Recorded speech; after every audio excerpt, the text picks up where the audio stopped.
check in with Brent Beaird, College Sports Today and First Coast News, as we go around the Southeastern Conference with Brent. And Brent, first of all, it was great catching up with you in the press box at Bryant-Denny Stadium on Saturday.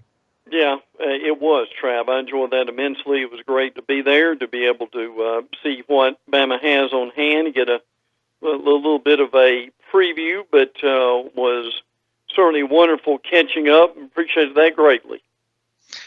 It was a pretty good day for a fellow Jacksonvillian, I guess you could say, and Mack Jones in his bid to secure that backup quarterback spot behind Tua Tagovailoa. Had a little bit of a road bump early with the interception, but responded well. You've been around Mack. You've followed Mack since his days at the bowl school there on the banks of the St. Johns River in Jacksonville. Just talk about the progression you've seen from Mack, from going from a high school quarterback to where you see him now. Yeah, I mean, he's growing. He's getting better. 19 to 23 and 2 touchdowns and 271 for the day's work. So, and as we talked a few weeks ago, Trav, I think the Bama coaches are at the point where they can trust him when he's in. Now, they obviously didn't like the interception, and he is obviously getting pushed by Talia. I don't think that Tyson is ready yet, but yeah, and if they needed him, I think he could come in and help them. I think he's matured and he's progressed with the offense. He's more A.J. McCarron than he is Tua, but that's okay too. But they want a steady hand, a guy that's not going to make a lot of mistakes, and someone they trust. And I think he is beginning to progress into that guy.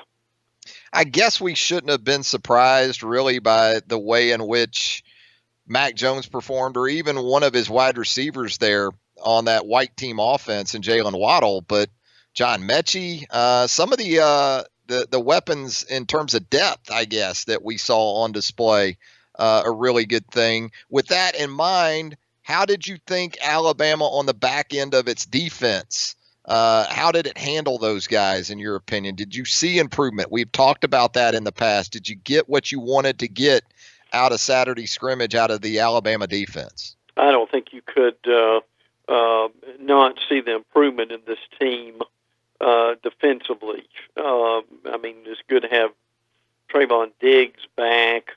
I mean, even safety Eddie Smith did a little bit, and I thought guys like Shane Lee, Jalen Moody did some good work. So listen, I think you've got to come away from that a little more hopeful that this group knows their assignments, they know where to line up, and go through the play calling, and I think they know the playbook at this point too. And again, I think this defensive staff have done really good work with them all along. So and again, Trav, what Sal Sinceri, I think, is given to this defense in the short period of time is very evident. What about the kicking game? Are you ready to call it as far as the place kicking goes after seeing Will Reier, the early enrollee, Saturday, or you think they ought to let this one maybe continue on throughout the summer and into fall camp with Joseph Davis in that mix? I think that's what they'll do. I mean, obviously, Joseph Bulva struggled 1 of 3. Reier, actually, even after the 43-yarder, did pretty well. They got on their extra points, which made a real difference. I was almost more intrigued what Reier was going to do punting the ball as much as he was field goal kicking. I mean, Skyler DeLone did fine too, but it would make a major difference, wouldn't it, Trav, for this team, for its special teams to be a plus this year. Absolutely, no doubt about that.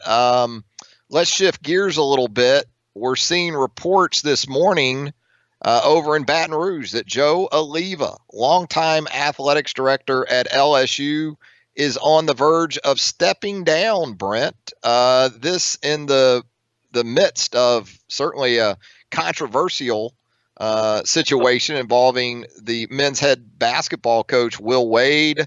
There were tumultuous times surrounding the last football head coaching hire at LSU before it ultimately landed really where it started with Ed Orgeron. What are your thoughts on this? Is this a surprise to you? He's still got a year left on that contract, or does it kind of make sense? Listen, Oliva is an odd duck on a good day, so nothing really ever surprises you with him, but maybe it just got to the point to where, especially after bringing Will Wade back, that he just had to do something. But maybe one of the most hated athletic directors, Trav, I would say certainly in LSU history, if not SEC history. LSU fans were never happy in how he handled Les Miles' firing. I think they wanted it done earlier instead of leaving him twisting in the wind.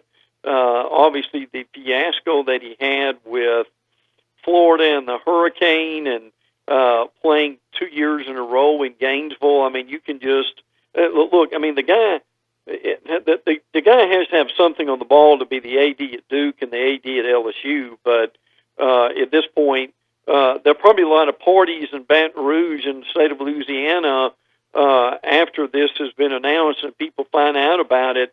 I will be very intrigued, though, Trav, who replaces him. And I don't care if it's who it is. I bet whoever they bring in will be the opposite of Joe Oliva.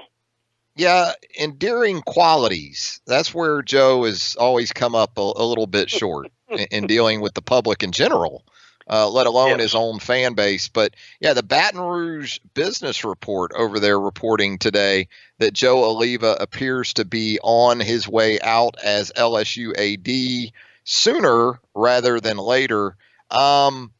And even in the Will Wade situation, you've gotten the feeling here of late, based on statements made since Wade's reinstatement, Oliva wanted to fire the guy, but he hasn't been able to do it with cause.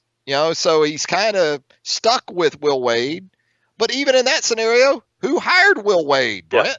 Right, absolutely. He can't escape that. And again, part of it. I think that was when anytime you've got a real delay. And if you're going to fire a guy or not, translated, what that means is the attorneys are all meeting, and LSU as a university's got to decide, well, if we fire him, this is what we're facing. If we keep him, this is what we're facing. So what's the less of the two evils? That's usually how that works. Getting back to SEC football with Brent Beaird of First Coast News and College Sports Today on Southern Fried Sports, presented by Mercedes-Benz of Tuscaloosa. Quarterback play at Auburn was certainly of peak interest over the weekend. We had heard that it looked like Joey Gatewood, another quarterback from your neck of the woods down there that you're familiar with, and Bo Nix, an early enrollee, a legacy that we're all aware of, Patrick Nix, former Auburn quarterback, Bo Nix, the son of Patrick. What did you come away from the weekend thinking in regard to that situation behind center?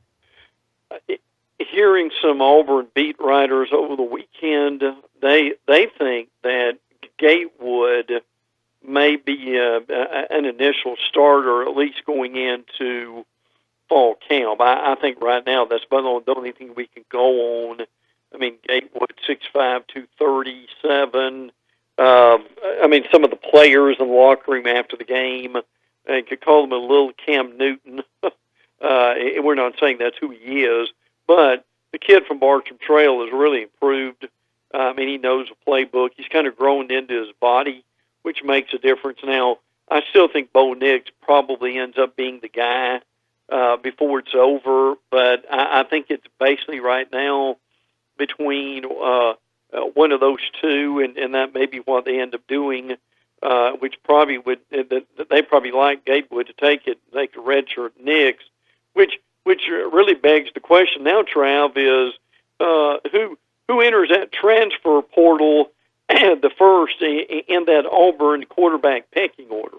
Yeah, that staff must be really high, though, on Gatewood and Nix, because you're opening with Oregon. The safe play here would be to go with Malik Willis, to kind of start the season and then come in with those other guys. But apparently Gatewood and Nix have done enough to sort of really separate themselves from Malik Willis, which comes as a little bit of a surprise to me. Well, and listen, you and I both know, Trav, that what surprised me a little bit like that is, and maybe Gatewood's shown enough of this, but Willis, and we thought last year Willis was a whole lot more of what Gus wanted to run because he could use his legs a lot more than certainly anything else they had at that point. But I'm with you on this.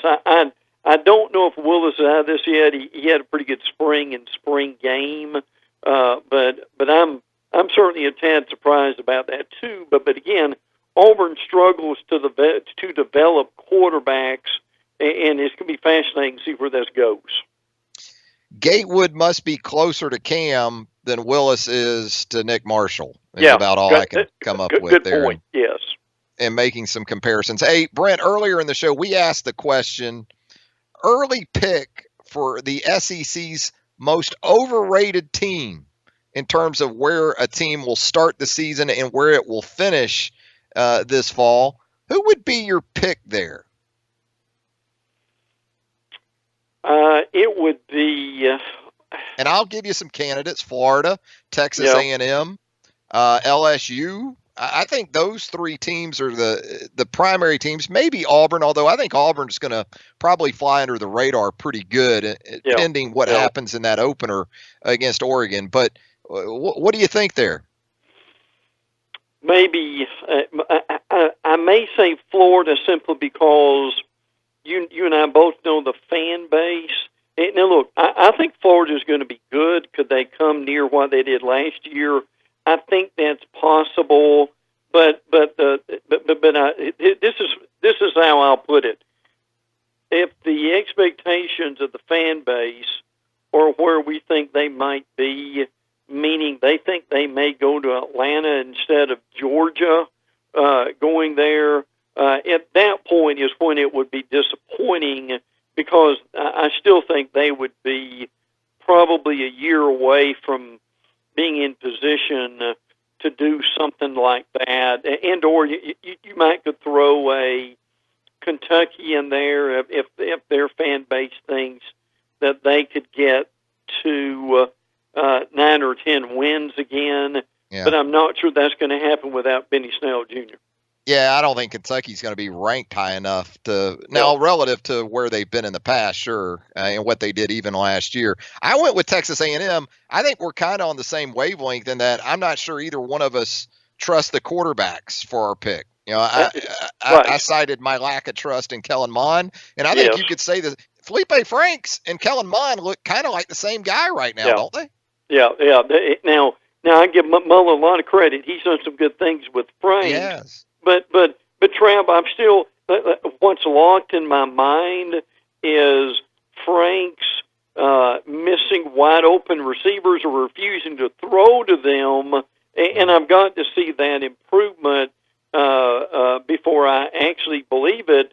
But the thing you said last week that I think would help both Mon and Franks is if they can do it with their legs, and I don't mean they've got to gain 150 yards like Nick Fitzgerald, but if they can get some crucial first downs in the game, that will make a huge difference, would it not? Yeah, if Jimbo's counting on Kellen Mond to do 90% of the heavy lifting with his arm through the passing game, they'll lose 4 or 5 games again this year. Yeah, absolutely. With that schedule, absolutely. And the schedule for Florida is tough too, though. Your pick. You open with Miami. That won't be easy. I think Florida wins that game in Orlando. Yeah. But you get Auburn on the schedule this year. You've got LSU.